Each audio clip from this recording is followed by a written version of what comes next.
I remember the moment like it just happened. My name's Julie. I'm 32 years old, and honestly, I don't know what I was thinking.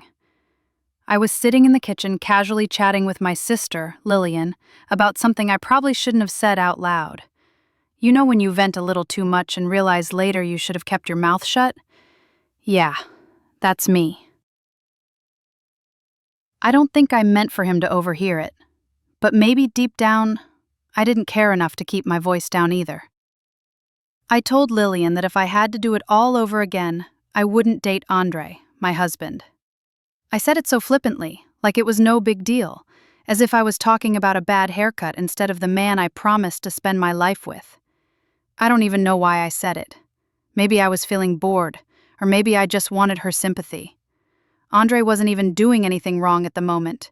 He was in the other room, probably scrolling through his phone like he always does when he's winding down after work.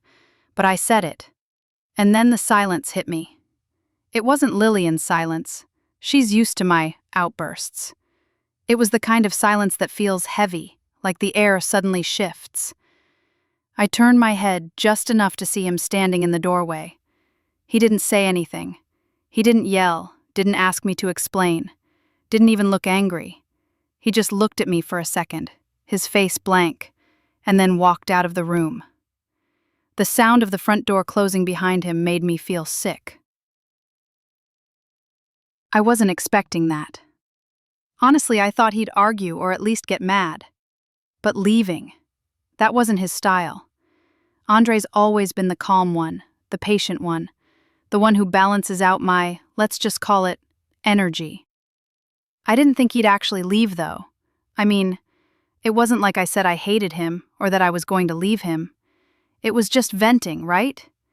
Isn't that what people do with their sisters?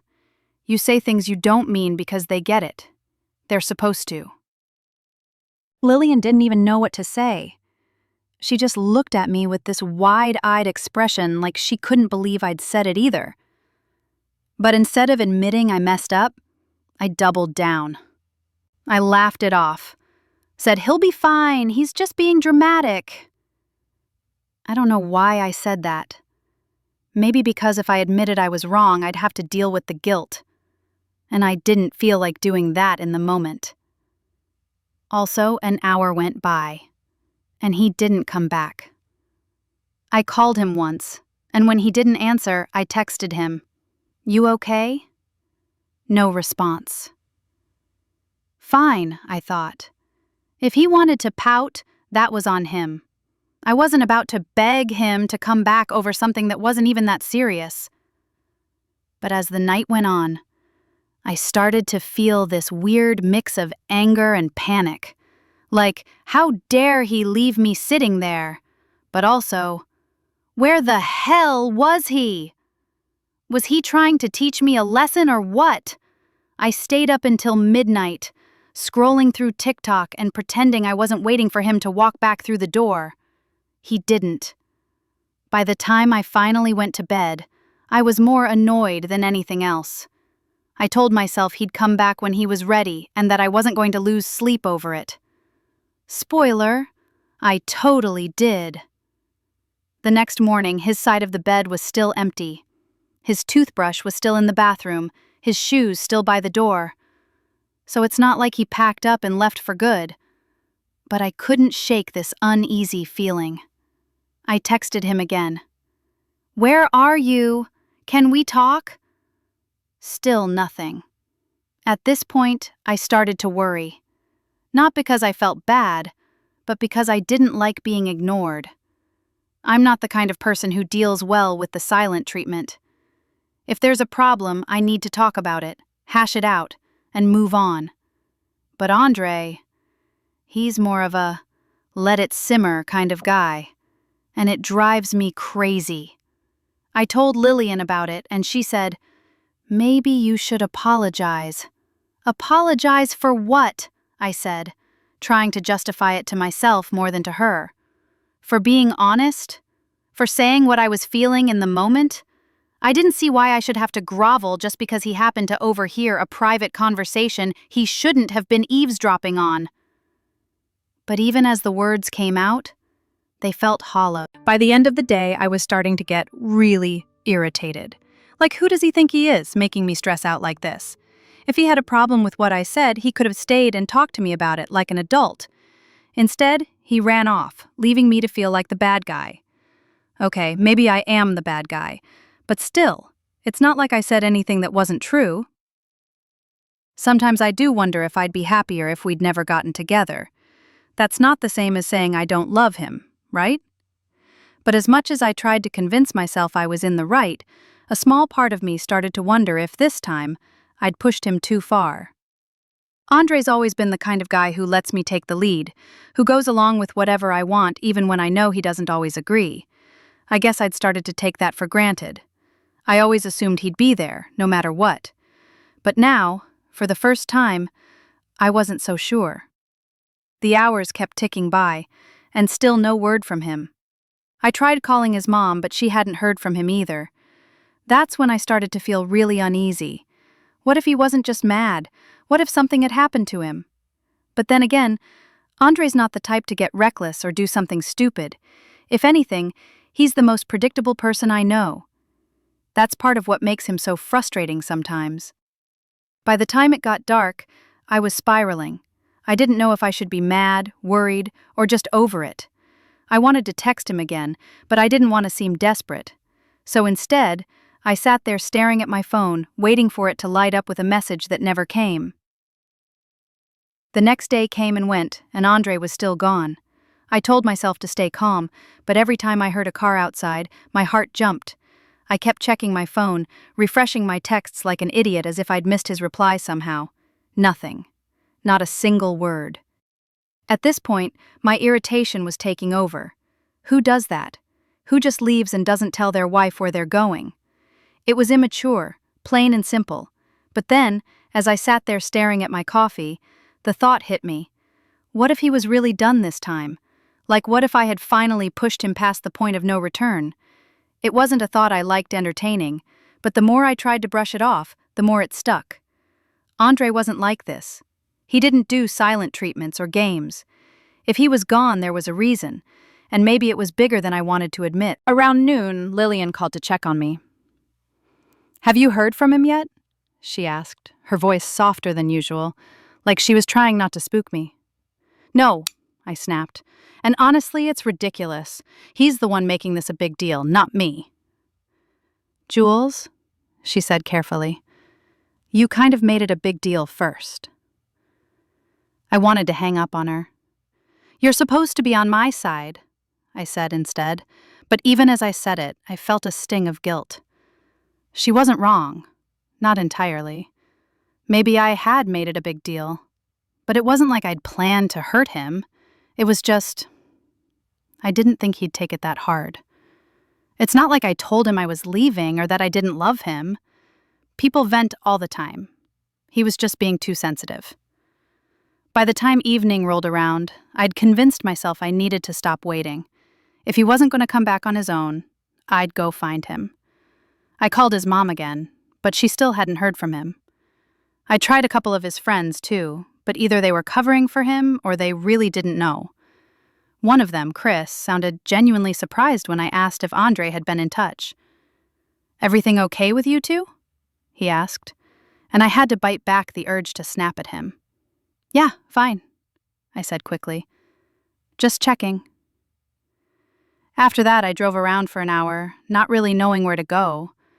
Andre wasn't the type to hang out at bars or crash on a friend's couch without saying anything. He was steady, predictable. So where the hell was he? When I got home, there was still no sign of him. His toothbrush, his shoes, they were like ghosts reminding me he should have been there. I stood in the kitchen for what felt like forever, staring at the front door and willing it to open. But it didn't. The house was too quiet, and I hated it. I started scrolling through our bank account, half out of curiosity and half out of desperation to feel like I was doing something. That's when I saw it, a hotel charge from earlier in that day. He wasn't with his mom or a friend or, God forbid, someone else. He was at a hotel. Alone. I didn't know whether to feel relieved or furious. So he was okay, but also he was hiding out in some hotel, avoiding me like I wasn't worth talking to. The nerve. I called the hotel immediately. I don't even know what I planned to say if he picked up, but it didn't matter because the desk clerk wouldn't confirm anything. "I'm sorry, ma'am," she said in this fake, polite tone, "but I can't disclose any information about our guests." I wanted to scream. Instead, I hung up and started typing out another text. "I know where you are," I wrote, my fingers shaking. "Can you just stop being childish and come home so we can talk?" I stared at the message for a few minutes before deleting it. If you wanted to act like a coward, let him. I wasn't about to beg. Still, the knot in my stomach wasn't going away. I hated this feeling, like I was out of control, like he had the upper hand. Andre was supposed to be the one who chased me, who forgave me, who let me vent and then moved on. That's how it always worked. So why wasn't it working now? The next morning, I woke up to an empty house again. It was starting to get to me, the silence, the not knowing. I tried to focus on work, but every email felt like a distraction from the real problem. My husband was gone, and I had no idea what to do about it. I kept telling myself it wasn't that serious, that he just needed space, but the longer he stayed away, the harder it was to believe that. By mid-afternoon, I couldn't take it anymore. I drove to the hotel, not caring how desperate it made me look. If he wasn't going to come to me, I'd go to him.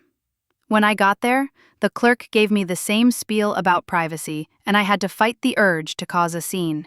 "He's my husband," I snapped.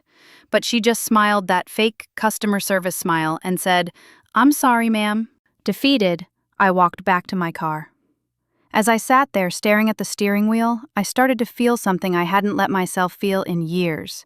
Fear. What if he wasn't coming back? What if I'd really pushed him too far this time? And what if, deep down, I knew it wasn't just about what I'd said to Lillian? This wasn't the first time I'd let my mouth get ahead of me, and it wasn't the first time I'd put my own feelings ahead of his. Maybe this time he'd had enough. Still, as much as I hated to admit it, I wasn't ready to apologize. Not yet. I needed to see him first, to make sure he was okay, to figure out how to spin this in my favor. Because if there's one thing I've always been good at, it's talking my way out of a mess. And this was just another mess, right? I didn't have to wait much longer to see Andre. After my failed attempt at the hotel, late that same evening, the front door finally opened, and there he was. He didn't slam the door or throw his keys down like I might have done in his place. He walked in calmly, almost too calmly, and I couldn't read his expression. That blank look on his face unnerved me. I was ready for a fight, or at least some dramatic response, but this was worse. He set his bag down by the couch and stood there for a moment, looking at me like he was trying to decide what to say. For a second, I thought he might just walk upstairs without a word, but instead, he spoke. "We need to talk," he said. "Yeah, no kidding," I snapped back, folding my arms across my chest. I was already defensive, even though I knew I should have been the one to apologize. But I wasn't going to start there. Couldn't. It felt like admitting I was wrong would give him some kind of power over me, and I wasn't ready for that. He sat down on the couch, motioning for me to sit too. I stayed standing, leaning against the kitchen counter like I was too busy to care. "You going to explain why you ghosted me for 2 days?" I asked, trying to sound casual, but my voice came out sharper than I intended. Andre sighed, rubbing his hands together like he was trying to warm them up. "I needed space," he said, "to think, to figure out how to even talk to you after what I heard." I rolled my eyes. "Oh, come on, Andre. Are we really doing this? You overheard one thing that I said in private to my sister, and now you're acting like it's the end of the world." "It wasn't just one thing, Julie," he said, his voice rising slightly, though he quickly brought it back down. "You said you'd never date me now, that if you could go back, you wouldn't choose me." "Well, maybe I wouldn't," I shot back, before I could stop myself. The words hung in the air, and for a moment I regretted them. But then I doubled down. "You've changed, Andre. We both know it. You're not the same guy I married. I hesitated, trying to choose my words carefully, but my emotions got the better of me. You're lazier now, okay? You've let yourself go. You don't even try anymore. Can you really blame me for feeling like this? He looked at me, and for the first time I saw real hurt in his eyes. But instead of getting angry, he just nodded slowly, like he was expecting this. "So that's it," he said quietly. "You think I'm fat and ugly, and that's why you'd rather not be with me."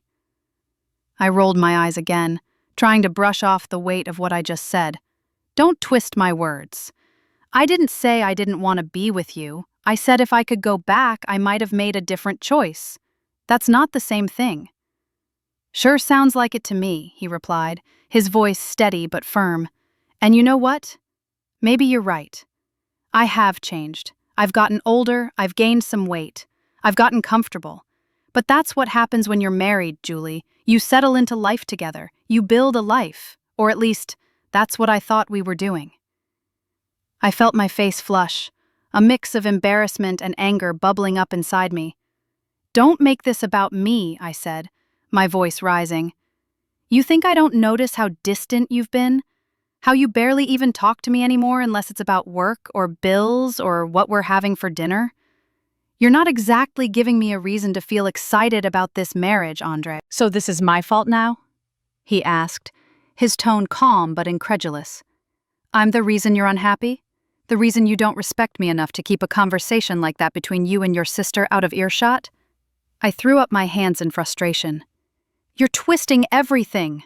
I'm just saying maybe if you put in a little more effort, worked out, showed some interest in me like you used to, I wouldn't feel like this." He stared at me for a long moment, and then he did something I didn't expect. He stood up slowly and looked me straight in the eye. "You know what, Julie? I think this says more about you than it does about me." "What's that supposed to mean?" I snapped, feeling a sudden surge of panic. He wasn't yelling. He wasn't fighting back the way I'd expected. He was calm, and somehow that made me feel even smaller. "It means," he said, his voice steady, "that you don't see what you have. You've got someone who's been here for you through all of your impulsive decisions, your spending habits, your ups and downs, someone who's never judged you for any of it. And instead of appreciating that, you look for reasons to tear me down." I opened my mouth to respond, but he wasn't done. "I know I'm not perfect. I know I've changed. But so have you, Julie, and not in a way that makes this marriage easier. You've turned into someone who doesn't take accountability, who lashes out instead of having a real conversation, and who would rather blame me than look in the mirror." His words hit me like a slap, but instead of admitting he might be right, I lashed out again. "Oh, so now you're perfect? The saint who's been holding this marriage together while I'm the problem?" He shook his head, picking up his bag again. "No, I'm not perfect, but at least I'm trying to be better. I'm done standing here and letting you make me feel like I'm not enough. If you can't see the value in me anymore, maybe we need to take a step back." I froze. "What are you saying?" "I'm saying I need more than this," he said, gesturing between us. "And if you're not willing to work on it, then maybe I shouldn't be here anymore." He didn't yell, he didn't slam the door on his way out, he just walked out, leaving me standing there, stunned and more confused than ever. Over the next few weeks, reality hit me hard. Andre didn't come back, not even for his mail. Every time I walked into the house, the emptiness felt heavier. It wasn't just that he was gone physically, it was the silence, the absence of his presence that cut the deepest. I started reaching out to him more, trying to test the waters. The responses I got were polite but distant. "Hope you're doing okay. I'll come by this weekend to grab my things." That was it. No warmth, no opening for conversation. He wasn't cruel, but it was clear that he was done being vulnerable with me. The weekend came, and I dreaded seeing him. When he walked through the door, he looked different. His shoulders seemed broader, his posture straighter. He trimmed his beard, and it actually looked good, clean, purposeful. He even smelled different, like he'd started using cologne. I hated to admit it, but he looked better than I'd seen him in years. "Hey," I said awkwardly, standing by the kitchen counter as he came in.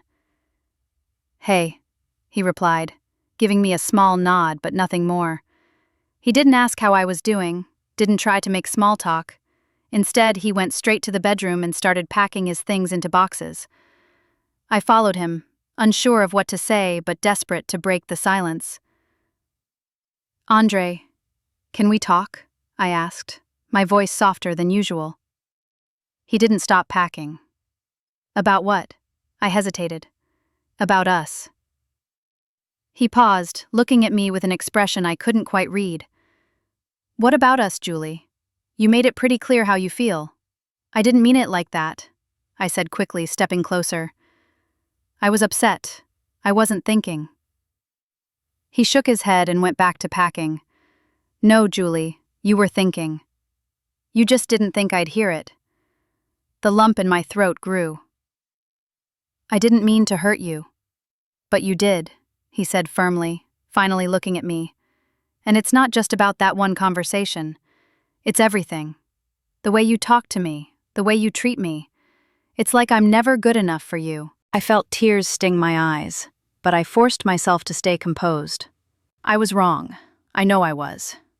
But we can fix this. We've been through worse, right?" He let out a small, bitter laugh. "Have we?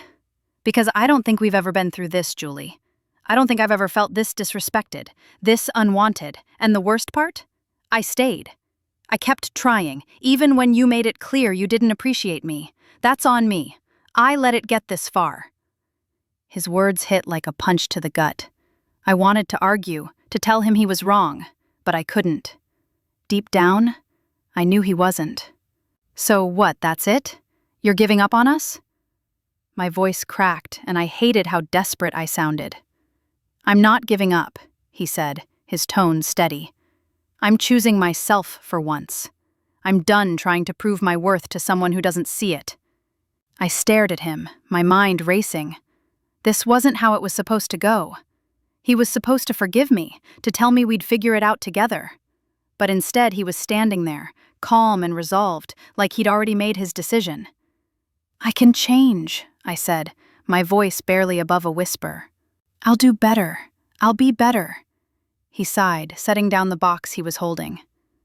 "Julie, I hope you do. Not for me, but for yourself.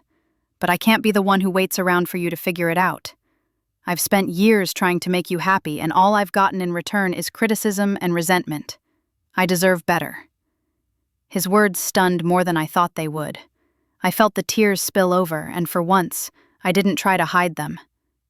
"I don't want to lose you," I said, my voice breaking. "Please, Andre, we can fix this." He looked at me for a long moment, and for a brief second, I thought I saw something flicker in his eyes. Pity, maybe, or regret. But then he shook his head. "I've already lost too much of myself trying to fix this," he said quietly. "I can't do it anymore." He picked up the box and walked out of the room, leaving me standing there, my heart shattering into pieces. I wanted to chase after him, to beg him to stay, but I knew it wouldn't make a difference. He was done, and for the first time, I realized I might really lose him for good. Over the next few days, I tried to distract myself. I threw myself into work, went out with friends, anything to avoid being alone in the house. But no matter what I did, the emptiness followed me. Andre wasn't just gone physically. He'd taken a piece of me with him. A month later, I saw him again. He was at a coffee shop, sitting at a table with a woman I didn't recognize. She was pretty, not stunning, but she had this natural, effortless kind of beauty. They were laughing, and he looked happy. Happier than I'd seen him in years. I wanted to march over there, to interrupt their little moment and remind him that I was still his wife. But I didn't. I just stood there, watching from a distance, feeling the weight of my own mistakes. This was my fault. I had pushed him away, torn him down, and now he was moving on without me.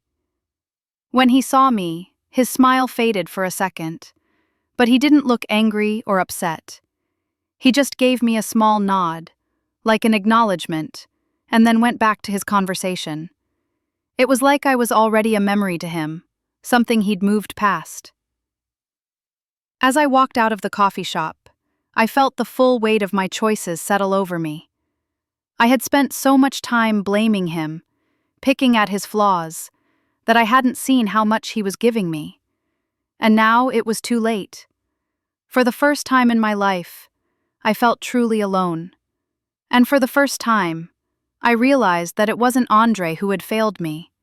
It was me.